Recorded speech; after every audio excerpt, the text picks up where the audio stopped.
Hello, listeners. This is Kat, and welcome back to Put Your Hands Up Podfics. This will be the continuation of Snare. This will be Part 2, Chapter 2, entitled Home is Where. Kaeya struggled to unlock the front door of the house. His hands were still shaking, and his mind was still reeling and hazy from the shock and stress. He was getting increasingly agitated as he wasn't able to make the key fit in the damn keyhole. Frustrated, he rattled the doorknob until the door suddenly opened. It wasn't even locked. He nervously glanced behind him at the rooftops for the 100th time, but he still saw no sign of the Darknight Hero. Apparently Diluc had opted not to follow him. Finally, the door opened and Kaeya quickly slipped inside. He closed the door behind him and leaned back against it before letting himself slide down to the floor with a weary sigh. He closed his eyes and took a few deep breaths, trying to calm his nerves. He was fine. Diluc hadn't seriously been trying to hurt him. But the events had been way too similar to that night. The anger in Diluc's eyes. The flames. Kaeya? Kaeya looked up suddenly, startled when he felt a hand grab his shoulder. Ice instantly condensed in his hand into a short blade, but he froze when he found himself staring at a pair of concerned teal eyes.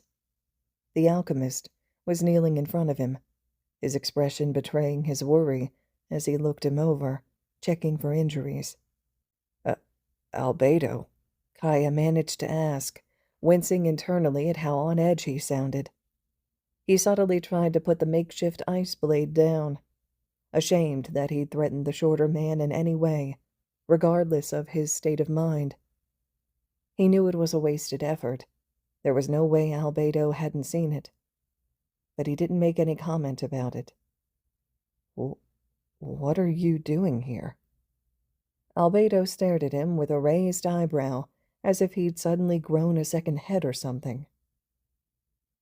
Kai, you're in my house.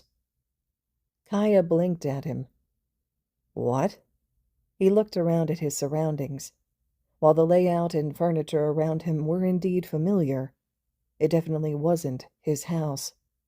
That certainly explained why his damn key wouldn't fit. He must have been way more out of it than he thought if he came here without even realizing it. Are you all right? Albedo asked. Kaeya averted his eyes. I'm fine. He tried to reassure the blonde. The chief alchemist frowned disapprovingly. You hardly seem fine. What happened? He probed. Nothing happened, Kaeya answered, still avoiding eye contact. The alchemist sighed before settling down next to Kaeya and laying his head down against his shoulder. You know there is no need to lie. You are not obligated to tell me anything if you don't want to. That's fine. There was also little need for Kaeya to explain anything anyway. There were very few things that could put Kaeya in such a state, and fewer of them the knight would be reluctant to talk to him about. It wasn't the first time Kaeya sought him out after a disagreement with his brother. But while this was far from the worst he'd seen, it had been a while since it happened. Kaeya sighed, letting his head fall on top of Albedo's. I know. I'm sorry. Is it okay if I stay tonight? Gently, Albedo grabbed his hand into his own, intertwining their fingers. You know you're always welcome here. They sat together in silence for a few minutes before Albedo spoke again. You know, if you help me sneak into the angel's share, I could make all the wine turn to vinegar, he said, earning an amused snort from Kaeya. Kaeya woke up to the familiar sound of a pen scratching on paper.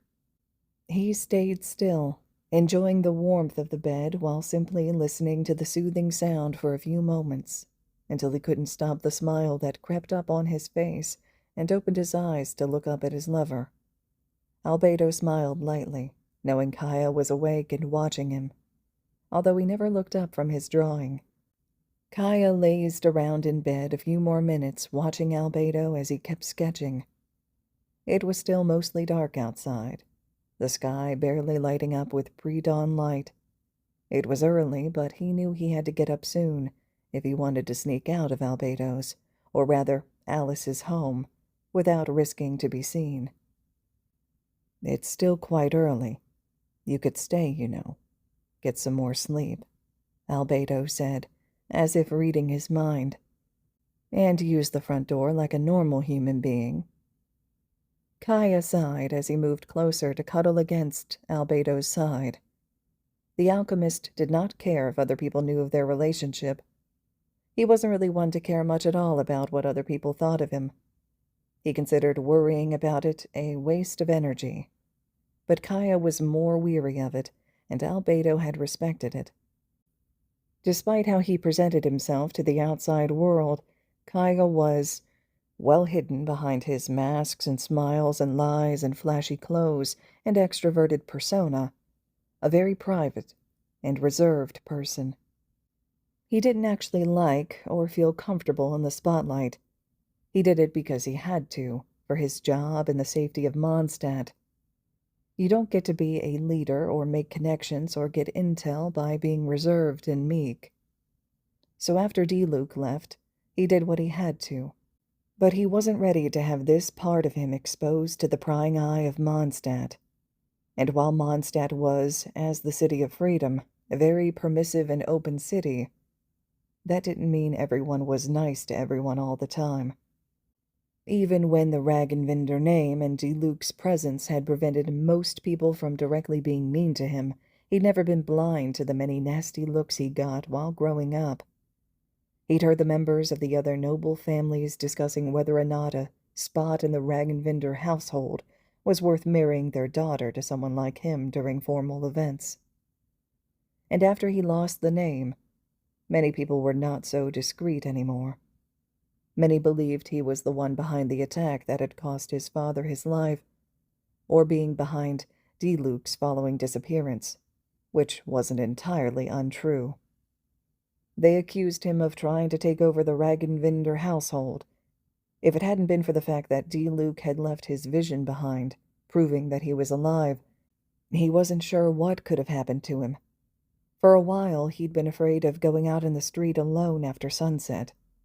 Things had gotten better as time passed, people moved on, he made a name for himself in the nights, and Diluc eventually came back. But it hadn't gone away completely. He knew it never will. Even among his fellow knights, he knew there were some, not that many, but still too many, who distrusted him, avoided him, or outright refused to join, and in some cases even left the cavalry because they didn't want to be directly under him. If their relationship went public, Kaeya knew some people would find something to be outraged about. Either because they were both outlanders, both male, or both captains in the Knights, and he just didn't want to deal with any of this.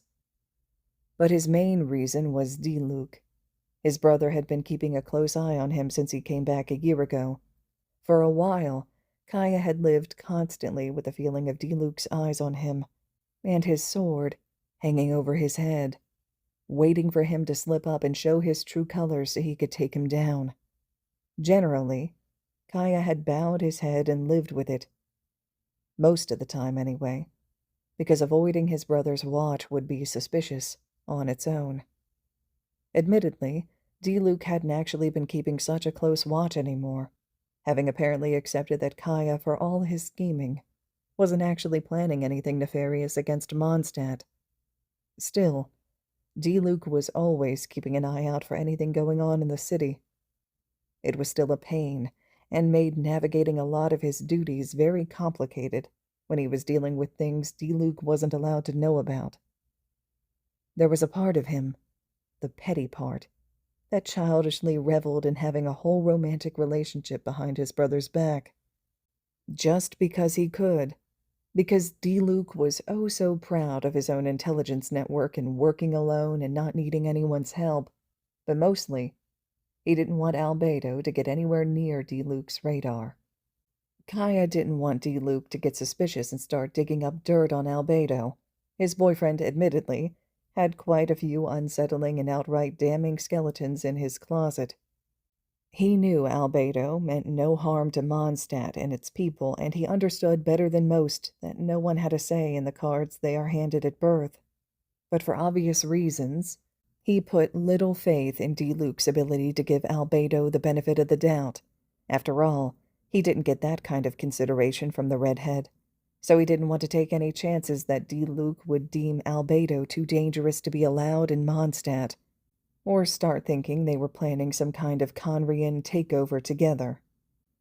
After lazing about for a few more minutes, Kaeya stretched and finally decided to sit up. He had things to do, they both did, and he needed to get an early start today. He had things to check out with some sources before his nightly duty started. He looked at the drawing Albedo was making. It was a drawing of him sleeping. Albedo didn't need a lot of sleep, barely a couple hours, if even that. He could go a few days without any if he wanted, although he tended to get very excitable, moody, and easily sidetracked. However, in order to look human to everyone else, he was required to pretend he did. So he generally spent the night time hiding in his home, either catching up on work he hadn't been able to do during the day because of Klee, or leisure, such as reading or sketching. And on the rare occasions Kaeya spent the night, the alchemist always took great pleasure in sketching him. It had been a little awkward the first few nights they spent together, knowing Albedo wouldn't be sleeping for the most of the night. He wasn't sure how he felt about making himself so vulnerable to someone. But Kaeya had gotten over it rather quickly.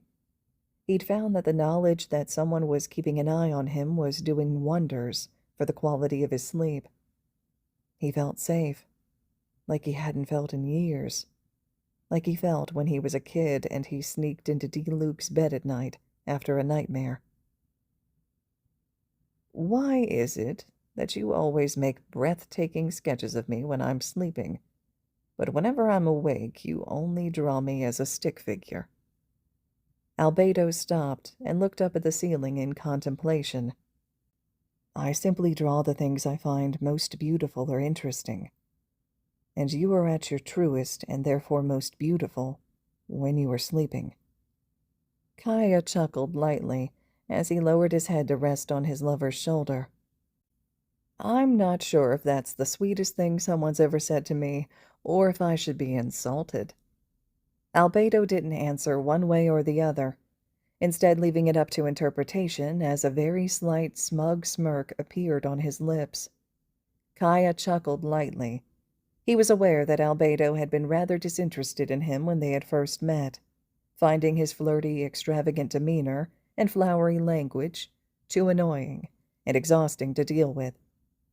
Back then, he barely spoke polite, curt words to him whenever their position required him to. And to be fair, at first, Kaeya had been absolutely fine with it and encouraged it.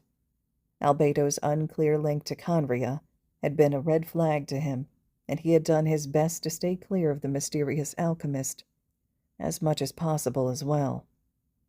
It was through their interactions with Klee that they eventually, rather unwillingly, had to spend more time in each other's company, learning more about one another until, well, here they were now. "What are you going to do?" Albedo eventually asked him. Although he did not give any specification, there was no doubt in Kaeya's mind what he was referring to. Kaeya sighed loudly as he sat up on the other side of the bed and stared at the ceiling. "I don't know." There was a pause before he continued, still not looking at Albedo.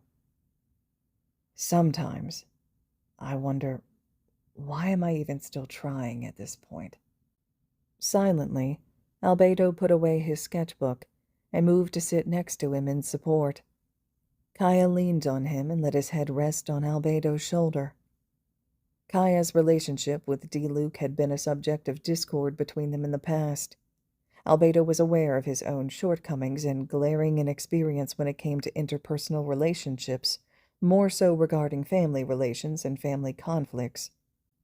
Being in Mondstadt and around Alice and Klee had certainly opened his eyes to how unorthodox his master was as far as motherly figures go, even if Alice wasn't exactly a run-of-the-mill mother either. He also had never been a child himself and hadn't grown up with any siblings. He absolutely loved Klee with all his heart, but the relationship and dynamic between them wasn't the same as two children growing up together like Kaeya and Diluc did. He couldn't truly understand Kaeya's feelings, or why he still cared so much for the man who kept hurting him so much. Why he strove so hard to have Diluc barely acknowledge his existence. But he didn't need to understand why Kaeya was feeling this way. To know the whole thing was wrong and unhealthy. It hurt him and angered him to see Kaeya reach out earnestly over and over again, only getting himself burned in the process each time. However, whenever he tried to bring up the subject, Kaeya always dismissed his worries, always finding a way to twist things around and take the blame for Diluc's anger and outbursts, convinced he forevermore deserved everything Diluc threw at him and more.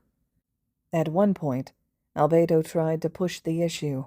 Kaeya had retaliated by bringing up his master and how hypocritical he was being, since he was still attached to her, and hoping she'd come back, despite how, from Kaeya's point of view, she treated him as nothing more than a servant or a very intelligent pet before leaving him behind without any second thought. That had resulted in their biggest argument, one that had almost put an end to their, at that point, still relatively new and hesitant relationship. And so afterward, they diligently avoided the topic as much as possible, with Albedo only offering silent support as Kaeya needed.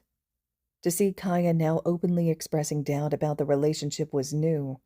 He wasn't exactly sure how to proceed. He certainly wasn't going to encourage Kaeya to try and mend things, but "I told you so" probably wouldn't yield great results. So he did what he usually did, and offered Kaeya silent support. "I'm just so tired of it all," Kaeya finally said, with a weary sigh. Albedo had to concede that Kaeya did look exhausted.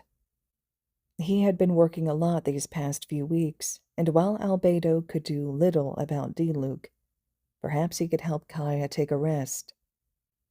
"How about you take a couple of nights off for a change? Surely the city won't just burst into flame overnight if you grant yourself one good night of sleep," he mused. "I could take Klee outside today for some field research, get her all tired, put her to bed early. Then we'd have the whole evening to ourselves. And you can sleep in tomorrow before we leave for Dragonspine. How does that sound?" Kaeya snorted. "So domestic," he said, gently nuzzing at Albedo's neck. "Shit, I must be getting old, because it sounds like absolute bliss." Albedo smiled. "Then it's a date." All right, listeners, this concludes Chapter 2 of Snare. Chapter 3 will be up next. I love this chapter because, of course, we're getting this continuation from Chapter 1, with seeing some of the repercussions on Kaeya personally, internally, as he manages to stumble his way to Albedo's house instead of his own, and the fact that we get the reveal of their relationship that's already established in this fic, and why it's being kept a secret in order to protect what they have together from prying eyes and some of the anticipated reactions Kaeya feels they may get to their relationship. So definitely some interesting developments that are taking place here, a lot of comfort that's being shown to Kaeya from Albedo's side, and also, interestingly enough too, we get some insight into how Albedo views the relationship that Kaeya has with Diluc. So drop your comments below for me. Let me know what you're thinking of everything so far. Just a reminder that this fic, of course, is located over on AO3, so you can always use the links in the descriptions for the videos and slide over leaving comments, kudos, and support to the original author as well. I'm sure it's much appreciated. And as always, thank you all so much for listening.